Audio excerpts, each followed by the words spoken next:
ఇప్పుడు సంక్రాంతి అంటే మాకు గుర్తుకొచ్చేది వెంకటేష్ గారు. Sankranti family star family cinema అంటే బాగుంటది. వెంకటేష్ గారు అంటే లైక్ ఆ సినిమా ఇప్పుడు కొత్తగా మూవీ ఒకటి సంక్రాంతి అనే ఒక సినిమా వస్తుంది కదా, మేము ప్రిపేర్ అవుదామని చూస్తున్నాం యూత్ మొత్తం. గేమ్ చేంజర్ డాక్ మహారాజ్ కూడా రిలీజ్ అవుతుంది. ఇంట్రెస్ట్ ఏం లేదు, కొంచెం అయితే వెంకటేష్ గారు కొంచెం ఫన్నీ ఉంటాయి కాబట్టి చూస్తా. సాంగ్స్ ఏది బాగా నచ్చింది?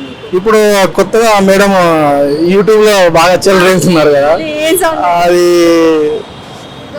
గోదావరి గట్టు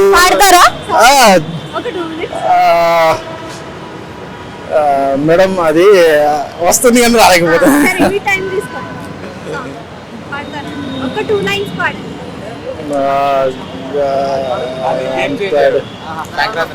సరే మేడం, క్వశ్చన్ అడగండి.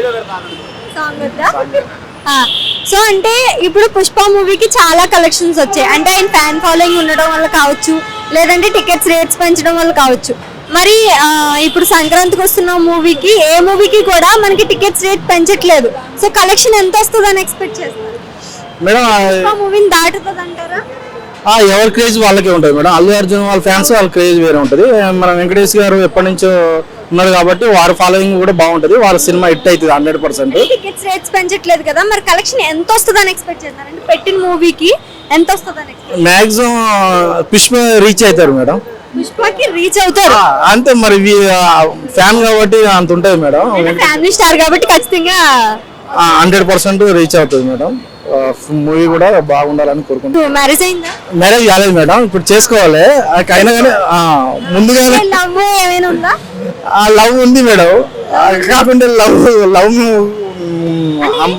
ఉందంటున్నారు కదా. సో ఈ జనరేషన్ లో లవ్ పైన ఒపీనియన్ ఏంటంటే ఏం చెప్తారు మేడం? లవ్ మీద అంటే అరేంజ్డ్ గా బెటర్ మేడం, ఎందుకంటే ఇప్పుడు యూత్ అంతా అలా ఉన్నది కాబట్టి ఫ్యామిలీగా ఉన్నది కాబట్టి లవ్ ఫెయిల్యూర్ కాబట్టి ఇప్పుడు ఉన్న సిచ్యువేషన్స్ లో ఫ్యామిలీగా సెట్ చేసుకొని పోతే బెటర్ అనే ఆలోచన. లవ్ బ్రేక్ అవడానికి పర్టికులర్ రీజన్స్ ఏమైనా ఉంటున్నాయంటారా? ఒక్కరిని చూడు ముగ్గురు సెలెక్ట్ చేయి ఇద్దరిని, ఏదో ఉన్నది మేడం డైలాగు, ముగ్గురిని చూడు ఇద్దరిని సెలెక్ట్ చేయి ఒక్కరిని పెళ్ళాడన్నట్టు ఉంది సమాజం. కాబట్టి అలా వద్దు అనుకుని నేను ఇక దీనికంటే పర్టికులర్ రీజన్ ఏముంది అంటే ఎవరి వల్ల బ్రేకప్స్ అవుతున్నాయి?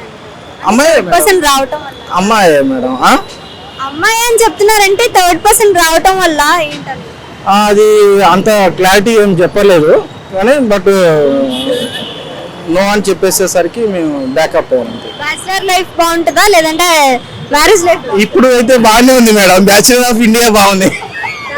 ఇండియా బాగుంది అంటే మీకేది బెటర్ అంటే? కొత్త సంవత్సరం మరి ఇప్పుడు మ్యారేజ్ అయితే చెప్పలేను మేడం, ఇప్పుడు ఎవరికైతే బాగుంది. అంటే అరేంజ్ మ్యారేజ్ చేసుకుందాం?